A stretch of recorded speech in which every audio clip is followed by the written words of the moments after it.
All right, welcome to Bet the Edge. I'm Jay Croucher, joined by Drew Dinsick, coming from a hotel room in Vegas. I'm done with this godforsaken city, Drew.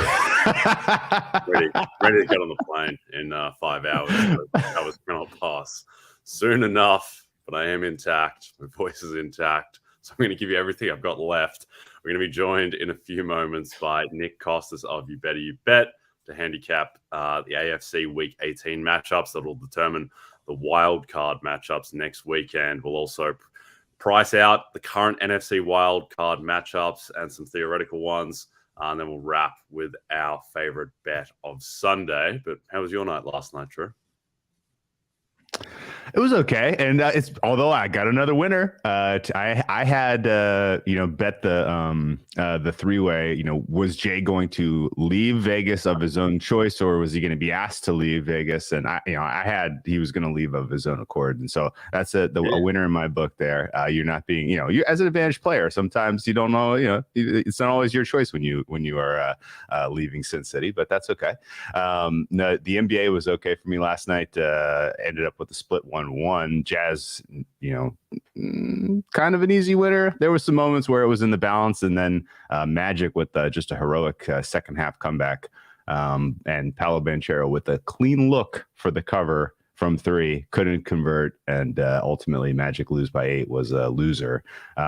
Watched a lot of tennis, by the way. Tennis going on down under, and it's been a very, very, very entertaining. Some wild upsets here and there. Iga Swiatek got absolutely blanked yesterday by Jessica Pegula. I'm not sure if you caught that, but the run up here to the Australian Open has been a ton of fun as well. So a lot going on in the world of sports. Even in a Thursday where we did not have the NFL, I managed to find a lot to bet on. Very good. I like it. Yeah, I'm just sitting on my my Holger Rune 30-1 Australian Open ticket. He will be my new Ons Jabeur for Down Under. So good luck to you, Holger. Please don't break my heart like Ons Jabeur has many times over the back half of the year. All right, let's bring in Nick Kostos of You Better You Bet. Nick, it's good to have you on, mate. Let's get straight into it. Let's talk about Titans-Jags. Line right now is Jags -6.5. The total is 40 flat. What's your read on this game? Well, first off, great to be on with you guys. And they asked Jay to leave Vegas. When I go to Vegas, they're like, here, we're going to comp this hotel room. Please come keep gambling with us. Come back to the tables. Titans and Jags on Saturday. So current market here is 6.5, right, guys? Jacksonville -6.5. Total of the game is 40. We talked about this game last Friday on You Better You Bet following the Titans-Cowboys game last Thursday night. And the thought was, if the spread is ever going to be 7 in the game, going to want to bet the Tennessee Titans here with the assumption that Josh Dobbs is going to be the quarterback. And I thought Dobbs played well enough last week that we could kind of feel like that was going to be the case. I mean, they weren't going to play a guy they signed off a practice squad over a guy that they had on their roster only to go back to the rookie Malik Willis. So I thought it's pretty obvious that Dobbs was going to play. So grab some Titans +7 at open. Number sitting 6.5 now. And I'd really like to see the status of Treylon Burks, Tennessee's rookie wide receiver, obviously the best pass catcher that they have. Okonkwo really good also, but a tight end. Burks definitely their best wide receiver. Now, didn't practice yesterday. Mike Vrabel saying he thinks Burks is going to play in the game. And in a game like this where the Titans don't have weapons on the perimeter, I actually think Burks is fairly important to this game, where normally you wouldn't say a rookie wide receiver is that important to how a game is going to play out. So I think at this point it would still be Titans or nothing for me here. Just Mike Vrabel in a spot like this with extra rest, with Derrick Henry getting rested, players on defense getting rested. I do feel like Jacksonville is going to win the game, but if the number is going to be above 6, I feel like Tennessee is the only way that I would look here. I do feel like the Jaguars will win, host the Chargers likely on Wild Card weekend in the AFC, but I do like Tennessee to cover the spread here in this game. I bet them at 7. I would still give them a look here at +6.5.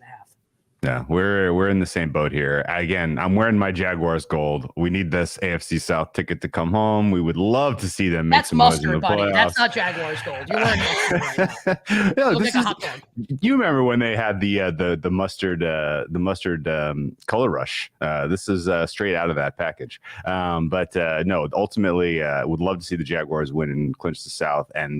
But they're going to it's all on Trevor Lawrence. I feel like this is really it's going to have to be one-way traffic through the air for them, because as Jay brought it up earlier this week, if there's one thing the Titans can do, it's stop the run. So this is going to have to be one-dimensional offense for the Jags through the air if they're going to get it done. Maybe a little nerves early for Trevor, but ultimately I think he comes through here. Considering that this is, I guess, expected to be a passing attack for the Jaguars. I'm kind of interested in the over here. I know that in a kind of a win and you're in sort of situation, a lot of times it's a little bit tighter of a game. Every possession is a little more meaningful. That certainly is a thing in the NBA and in a lot of other sports in sort of elimination moments. And this total is low at 40. You have any inclination to bet an over in a game where we're expecting a little bit more passing, Nick? Yeah, I think, we talk a lot on the show. I've talked with you, Drew, about like assumption of rational coaching, where like you'll get like the Dallas Cowboys, for example, in a game where like maybe it'll be against Tampa on Wild Card weekend where you should be throwing the ball the entire game. And instead you're going to choose to run into the heart of the defense over and over and over and over again. Doug Peterson does not really strike me as that sort of coach. He's been on fire, honestly. Like take like the real life, what happens on the field into the handicap of the game here. Peterson's really good. Peterson's really smart, great play caller. You would think that Doug Peterson, they're going to run the ball, obviously. It's not like they're going to throw the ball on every single play of the entire game like it's a video game or something, but I think it will be primarily a passing attack here for the Jaguars. Peterson is smart enough to do that. I'm not going to bet the total. Candidly, I stink at totals and feel like I lose constantly at them. My look would be towards the over, but I'll stick with my Titans spread wager on Saturday night. Yeah, no, I'm with you there. And I think that the key, I guess, matchup will be Lawrence against the Tennessee secondary, which is maybe the worst in the league right now or thereabouts of teams who are still playing for something. So I think that Peterson will likely abandon the run after it becomes clear that you cannot run the ball against Tennessee. Let's jump to Patriots-Bills, which to me is maybe the most inexplicable line on the board at the moment. The line is Bills -7. The total is 42.5. Line opened at Bills -8. There were some look aheads of Bills -9.5. And I just don't understand why this line isn't 9.5, because you get the sense the Bills are going to be playing everyone. I think they're going to be hugely motivated for this game. So, Nick, what's your read on Bills -7? I make it 10. So even at 9.5, I would be interested in betting the Bills here. And assuming that the NFL, like the owners, get the three-quarters majority to push through what the NFL proposed last night, this is a game that Buffalo has to win, no matter what Kansas City does on Saturday, to avoid being the 3 seed and having to go to Cincinnati potentially in the divisional round. You'd rather host that game, obviously, against the Bengals. So Buffalo's going all out to win, no matter what happens with the Chiefs on Saturday. I think the line is insane also. I don't get it. So I love Buffalo here. I played 7 with the Bills. Also, like once this number is going to go up. Like it's not going to stay. I would be shocked if it stayed at 7. So when it goes up, I also think pairing Buffalo and teasers with the Minnesota Vikings, the Cincinnati Bengals, who might have to face Anthony Brown and the Baltimore Ravens. And you like that even if it's Tyler Huntley, I think, with Cincinnati against Baltimore. I agree completely, Jay. This line makes no sense to me unless I'm missing something completely here. And I don't think I am.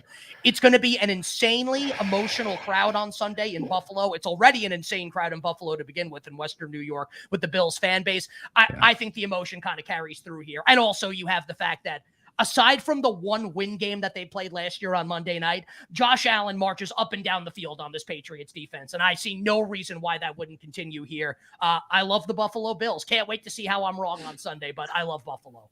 Yeah, we're all three in agreement here. I laid it with the Bills as well. And I guess the only thing that's kind of catching me a little quick here is why didn't it move? I think a lot of us bet Bills. I think a lot of us, when the news was good, particularly some of the anecdotes about what Hamlin was doing when he woke up, and the fact the message from his dad talking to the team, like all of this stuff is kind of confirmation of this is now going to turn into a galvanizing and uplifting event, as opposed to one that's going to be a broad distraction and affect the way these guys are really preparing. So I'm confused as to why there's any Patriots support out there, because pretty clearly there's been some volume on Buffalo and it's not moving. So not really sure what to make of that. But just to kind of go back to what I think is maybe the key point here, that place is going to be electric. I don't know that we're going to have as obvious a motivational atmosphere since the Yankee Stadium after 9/11. Like honestly, what is like the city's gone through an event with a team example you can point to where the crowd is going to be more uplifting for an organization. And I don't know. I've talked myself into this being sort of a galvanizing event for a Bills championship. So maybe I'm a little bit overweight on this, but I'm excited to see how it plays out. I'm very, very happy of all the anecdotes and positive stories we're hearing coming in from DeMar Hamlin in particular. But Jay, do you want to throw a little cold water on me here, or is this just going to be a Bills party? I think the Bills will roll. Yeah, I bet a lot of Buffalo -7. There's no cold water in this hotel room, but I will say that cold beer, like they'll be drinking in Western New York. Let's roll with that instead. I don't even want to hear alcohol spoken about, let alone consumed. So I think the one thing, and look, obviously it's completely trivial, and the only thing that matters is DeMar Hamlin getting healthy again. But I think when you're pricing out the Bills, like, they did lose DeMar Hamlin. Like, they lost their safety. They've already lost Micah Hyde. Like, that is something that's going to hurt the team. DeMar Hamlin's a good football player. It's going to be Cameron Lewis at safety instead. So that would just be the one thing, is that the secondary is going to be not what it was at the start of the season, not what it was last week. But I mean, Matt Patricia and Mac Jones, probably not the people to take advantage of that. So I think Bills -7 is just about the best play on the board. I don't know if it's the market pricing in a letdown, because I'm with you guys. I don't think the Bills are going to be lacking focus. I think they're going to be the most focused team in NFL history. Right. At all. Let's jump to another, I think, kind of strange line too, which is the Bengals -8, and the total is 39.5. Bengals hosting the Ravens. There's a pretty good chance this might be Anthony Brown. At which point, how is the line not 14 or something? Because Tyler Huntley's been banged up with his shoulder. Lamar Jackson's not going to play. All indications. Nick, what's your lean on this game? Yeah, it's a lean. Love Cincinnati. we talked about it on the show yesterday. Cincinnati was -7. Like, what? Like, Tyler Huntley is. I think the language that the Ravens beat reporters used was severely limited, like not really throwing the ball at practice. We know Lamar is not going to play. They've got Lamar on ice potentially until Wild Card weekend. If it's Anthony Brown, it's like, no disrespect to Anthony Brown. Like, I'm not an athlete. I couldn't play in the NFL, but I don't know if he can either, based on what we saw him do against the Steelers when he came in mop-up duty and basically just handed it off to J.K. Dobbins a bunch of times in that game here. I thought Bengals 7 was a good look, even if Huntley was going to play. And now that it might be Anthony Brown, the number is 8.5. I guess, like, if people are a little skittish and want to say, well, what if Huntley practices today on Friday? What do I do? Just, like, I'll borrow, like, a Ken Barkleyism, my co-host on You Better You Bet. Tease the Bengals with anything that isn't bolted down on Sunday. Like Cincinnati and Minnesota against Nathan Peterman. Yeah. I like the Browns as a teaser option. I guess maybe, like, we don't like the Browns as much because the Steelers are going to be trying to win the game, obviously, as opposed to the Bears, who are going to be trying to lose. I just think teasing Cincinnati at this point, now that it's above 7, is I think that's one where, and of course, anything can lose, so it's not like it's a lock. I know those don't exist, but that's one where, like, you put that teaser leg in, and it's you're just thinking, okay, if the other leg comes in, I just win. Like, it's just done. So that's how I would look to bet this game. I like the Bengals also. Never the Ravens at any of these numbers. Yeah. So 6-point teaser, you need teaser leg, you need it to hit 72% of the time. That feels like you're getting 72 pretty comfortably if you're teasing the Bengals under 3. And certainly I'm with you on the Browns. I think the Browns are live to win. And the idea of the Steelers winning with margin is kind of laugh out loud in my mind. So teasing the Browns makes a ton of sense as well. Just curious on going back to Bengals Ravens. Let's assume that Bengals win with margin, they lock up the 3 seed, and that your 3-6 matchup then becomes Bengals-Ravens in Cincinnati again. But Lamar Jackson is healthy. What would you expect that market to open? And do you think that there is a matchup advantage with either team heading into that rematch? I think if Lamar is going to play and, like, he practices throughout the week, I'm curious what you guys think, because we haven't talked about this on the show yet. Maybe like Bengals, like juice 3. I think if it were 2.5, Cincinnati would just get bet to 3 immediately. So I think the number has to be at least 3. And then it's okay. If it were Cincinnati 3.5, like, what would I want to do? Like, would I be interested in the Ravens at that point? Like, catching 3.5 with Lamar back at quarterback, and John Harbaugh is a great coach, obviously, and Cincy's a better team, I think. But it's not about, like, who picking the winner of the game or who's better. It's obviously about, who's going to cover the spread. I think probably like a juice 3 Cincinnati is the right. So Cincinnati 3 -15 might be like the right opening number of that game if Lamar's going to play. I think the Bengals would win. I kind of don't know what I would do yet. I kind of need to spend some more time thinking about that. But just like off the top of my head, I think that's a number that might make sense. I don't think it can ever be below 3. I think the Bengals would just get bet up immediately. Jay, do you have an opinion? Yeah, I think it might even be bigger, honestly. I think the Bengals might be in a different tier to the rate. And it's just the uncertainty around Lamar. Like, guys haven't played football in a month. Like, what's he going to look like? Is he going to be 100%? He's somehow lost more receivers since he went down. He didn't have any receivers, and now he's lost more. So, yeah, I think I'm with you, Nick. I think it would be at least juice 3, maybe 3.5. I could even potentially, 4 is probably a little bit big, but I could see it get to 3.5. What do you think, Drew? Yeah, I would guess. If we get a clean 3, I'm taking it. I think there's your answer then. The number probably needs to be, and like I'm thinking about it now. If it were 3, I would never bet the Ravens. It would still only be Cincinnati there. So 3.5 might be right. Yeah, and I mean, we haven't even kind of mentioned the key matchup here, which is the Ravens defense that they've invested all this money and all these resources and all this capital. It's slow. They can be beat with speed. And the Bengals have that in spades. That was the entire lesson learned from the 2021 NFL regular season, in my opinion. They beat the Ravens with speed, and the Bengals have speed, and they have it in bunches. And so, yeah, I think Bengals absolute nightmare matchup for the Ravens. And I mean, not sure what's going on internally between Baltimore and Lamar, but to the degree that he may make a business decision and not be ready for that playoff game. No way.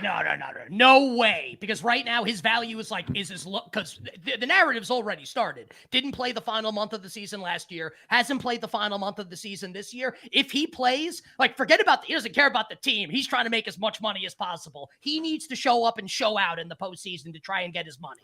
Is that possible with the weapons he has to work with, though? I mean, Mark Andrews is still there, likely still there. Yeah, I think that they can fashion something together here. I don't know that it's going to be like the greatest show on turf, but I think they can move the ball for sure. I mean, he's like, I like Tyler Huntley, and like we made a bunch of money at least last year backing Tyler Huntley as a big dog. There is no comparison between the two players. And I know that's not like breaking news film at 11 here. Lamar's a lot better than Tyler Huntley. And I would still like the Bengals in the game. Just that, yeah, I definitely think Lamar can have success in that game. I don't know that it means they win or cover, but I think Lamar can move the ball, certainly. Andrews is the big piece of that offense. Yep. No, I'm with you there. I still believe in Lamar Jackson. All right. Before we get to the NFC, a reminder to download the RotoWorld app to receive breaking player news all season long. Stay ahead of the competition by favoriting players on your roster, get the latest injury updates, player news, and much more delivered right to your phone. It's available in the App Store today. All right, let's talk NFC Wild Card lines, Nick. Let's just assume the Eagles are going to beat the Giants. They're minus 1,000 on the money line, so it's a pretty safe assumption. So the most likely matchup in 2-7 would be 49ers, Packers, and then the Lions and Seahawks are also possible. How do you break down those potential matchups? So I think Niners against Lions and Seahawks, I think we both sit like in between like 7.5 and 9.5. I think more than a touchdown, but not quite 10 for both of those. I guess maybe if you want to make the case that Seattle loses to the Rams and the Lions win on the road in Green Bay, maybe it's like 7. I think I'd be interested in the 49ers at that number outdoors. With San Francisco going up against Detroit. The most interesting matchup is San Francisco and Green Bay for a million different reasons. Actually, is it a million? It might only be one. Aaron Rodgers, right? And the playoff history recently between these two teams, and the Niners obviously having Aaron Rodgers' number. We talked about this earlier this week on the show, and I think what Ken and I arrived to, I won't speak for him, but for me at least, I think I'm going to be betting on San Francisco in this game.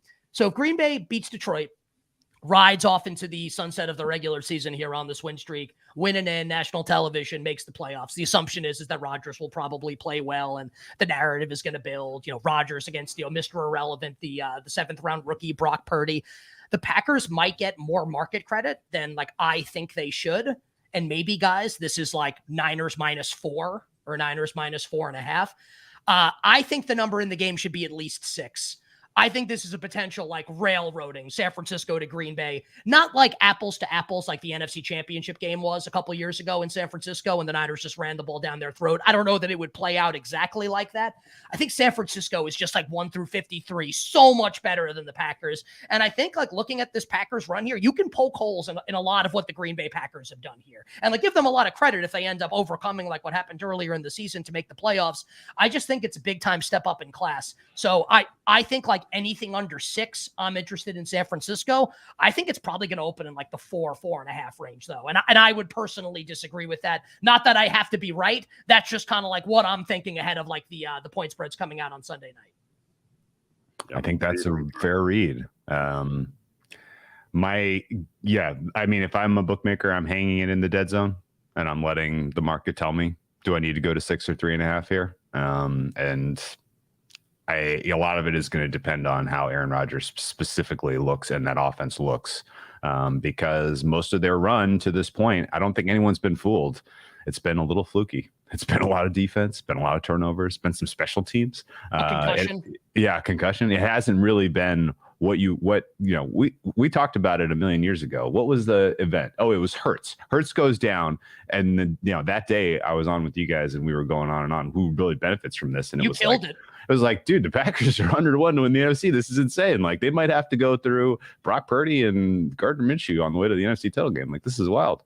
And that part of the thesis was he was going to kind of really take control of this offense and turn these guys into sort of the MVP caliber unit that we saw the last 2 years. And that hasn't happened yet. But if it does against the Lions, which it could, then I think people are probably pushing that to the 3.5 range. Jay, do you have an early feel on what the right side is for that matchup? I would lean Niners. Yeah, I don't believe in the Packers necessarily. I think obviously they have a lot of upside, but yeah, I would be betting the Niners if it's 3.5. I think I'm more with Nick. I think it should be more, 5 to potentially even 6. But 6, 6 for Brock Purdy against Aaron Rodgers in the summer. Still, I know it's obviously more players on the teams than the quarterback, but at the same time, I think 6, you would probably start to see some Packers money. That's fair. I guess real quick before moving off the Niners, what's your read, Jay, on the health of CMC and the health of Deebo Samuel? You think those guys are going to be like all 100% good to go in wild card weekend? I mean, CMC, it's a little bit concerning, but I think that he's going to have if he's actually hurt, then he can have a bye this week. Doesn't matter. Like they're going to beat Arizona with or without him. So and Elijah Mitchell apparently is going to play. That came out I don't know if you guys saw that. That was literally like I think this morning that Elijah Mitchell's probably going to play in the game on Sunday. Yeah, so I think they can nurse CMC through it. And then Deebo is a full participant in practice. I imagine they'd probably get 20 snaps or so against Arizona, and then he should be okay. So I think they're healthy enough with the skill position guys. Let's go to Giants-Vikings, which is the very likely 6-3 matchup. Now, we saw this game a couple of weeks ago. The line closed 4.5 in that range. I think since then, and the Giants looking relatively confident, particularly they're going to get Adoree Jackson back. They're healthier on the defensive line. Daniel Jones is the best quarterback in football. It's all happening for the Giants. So I think we might see, I think it's going to be 4 or potentially even 3.5. What do you think, Nick? Yeah, so they closed 4.5 a couple weeks ago. Yeah. This one's really easy. It's going to open above 3, and I'm going to bet the Giants. I think a lot of other people will as well. I think it's probably going to close 3. That would be maybe 3.5. It is Minnesota in a home playoff game. Incredible home field advantage. For the people watching the show, and I guess this is a video show, right? I got my Yankees hat on here. I'm also a Giants fan. This is the dream matchup for my team here against Minnesota. I think the Giants will win the game. So it's going to open above 3, and I am going to be basically refreshing the screen over and over again until it pops, and I will be betting the Giants on Sunday night, anything above 3, and I'm going to feel really good about that bet. And it's as easy as that. No. Give me the over. If that opens in the 48, 49 even range, I think I'm playing the over. That's going to be a very fun game. Yep. No, I'm with you there. I think those teams both left a lot of points on the table in the last matchup is the thing. So, I think they're kind of the same team. Can I give you guys a hot take on this game? And I asked Ken this question earlier. 3 questions. Who's the better quarterback? Quickly. Well, I'm going to get there. Which defense do you trust more, Giants or Vikings? Giants. Yeah. Which head coach do you trust more, Dable or O'Connell? Dable, sure. Which quarterback do you trust more, Daniel Jones or Kirk Cousins? Daniel Jones, yeah. You're going to give me over 3 in this game? I'll take the Giants. Done. Yeah. It is Daniel Jones' first ever playoff game, and we will. I haven't heard a lot of people even bringing that up, and maybe it's just people waiting till next week to recycle that old narrative a billion times, but. Playoff debutantes. Wait, so Cousins has 2 playoff games, right? Cousins has played in 2 playoff games, and it was a couple years ago? Yeah, he beat the All right, Saints. yeah, and that's also like Drew Brees played the worst playoff game of all. Taysom Hill was the best quarterback on the field in that game, not even Kirk Cousins. And then they went to San Francisco and got their asses handed to them by the Niners. That's true. Yep, no, I'm with you there. All right, that was a good close. I like the little kind of 0 for 3 concept there, Nick. That was very strong content. This is what I do for a living. Thank you. Can you let people know, Nick, where to follow you and find your work? Yeah. Also, I just want to say I can't wait to bet Tampa against the Cowboys if that's over 3. When like the last month I've been like, can't wait to bet Dallas in the game. Now I feel like it's going to be Tampa with the on-field matchups. Yeah, you can hit me up on Twitter. It's going to be brutal. Like I don't. That's the ultimate like power rating number versus what your eyes tell you game is Bucks Cowboys on Wild Card weekend. On Twitter at the Kostos, TheKostos. The show is You Better You Bet, weekdays 3 to 7 p.m. Eastern, Sundays 11 a.m. to 1, and during the playoffs we'll be on Saturday mornings as well. Just search You Bet wherever you find your podcasts. I'm wishing you guys and all your great viewers minimal sweats, winning bets, the absolute very best of luck. Thank you for having me. Awesome. Thank you so much, Nick. Go Bills, go Bengals. All right. Before we get to SN7, just a reminder, if you don't have the NBC Sports Predictor app, go download it now. The contests are free and easy to play, and you have a shot to win thousands this weekend by predicting what will happen in the NFL and Premier League. That includes $100,000 up for grabs by guessing the outcome between the Lions and Packers in our Sunday Night 7 contest. Let's help you out with one of those questions now. The first question you'll see, how many passing yards for Aaron Rodgers? I'm going 280 plus on Aaron Rodgers. Now, the data, the game logs don't back that up. He's only done it once this year, but I think in a game with a total this high, with him throwing against, I think, a very suspect Detroit defense and a run defense that has been pretty good outside of the Carolina debacle, I think Rodgers will go over. He did it 6 times last season. What do you think, Drew? Consensus 280 plus. This is the easiest one on the board, honestly. Sorry that we are not giving you help on a tougher question in the predictor. But this is resistant to game state. If the Packers are doing well, they need to keep their foot on the gas. They cannot, let the Lions back into this one. The Lions are a plucky team, so they're going to continue to throw. And if they are behind, then we open up the playbook, and it is go ball, go ball, go ball. So this is Aaron Rodgers over 280. Yep, I love it. All right, let's get into our favorite bets of the weekend. I'm going with the Eagles minus 13.5 against the Giants. I don't understand why this has been bet down from 14 to 13.5. I think this is almost as big a disparity as you can get in the NFL. The Giants played their full team against the Eagles at home a month ago and lost by 26 points. Yeah. This is an awful matchup for a Giants run defense that even when fully healthy has no chance whatsoever. And now they're going to be playing backups. Don't think that their guys are going to be playing into the second half. The Eagles, they obviously need this game. The 1 seed, now that the 8 seed has been dismissed, the 1 seed is still super, super important. So I think they'll be going all out, and I think this is going to be very ugly. So give me the Eagles minus 13.5. What's your best bet, Drew? I'm going to go with similar thought here and take the Cowboys minus 7. I know they're on the road, but they are a substantially better team than the Commanders in a neutral game state. I think a fair price, if this was just this was just the middle of the season game, you're probably talking about an 8.5 here. Sam Howell going to be taking snaps for the Commanders here. It doesn't seem like the Commanders really have an idea of what they want to do offensively. And on top of that, a bunch of very meaningful pieces on that defense have been missing practice this week, suggesting that they will not be taking the field. So Cowboys defense, they need a get right spot. You know what that comes at the behest of? Mr. Sam Howell. Sorry, buddy, your first start is not going to look good. And then the Cowboys offense, I think, they could do it any which way they want against this Commanders defense, considering who's going to be available. So Cowboys win with margin, laying the 7. Yep, I like it. All right, Drew, it's a new era as the inaugural season of the Super Motocross World Championship game drops this week in Anaheim. Watch Eli Tomac start his title defense live on Saturday at 10 p.m. Eastern on USA and Peacock, or catch an encore presentation Sunday at 2 p.m. Eastern on NBC. Remember, you can watch all the action in 2023 live on Peacock. All right, that is us done. Don't forget to check out NBCSportsEdge.com for more information to help you with your wagers. Thanks to those watching on the NBC Sports YouTube channel. And if you're listening to us in podcast form, don't forget to rate and subscribe us. I'm going to drink 3 liters of water right now and get on a plane. Jay Croucher and Drew Dinsick. Good luck with your bets.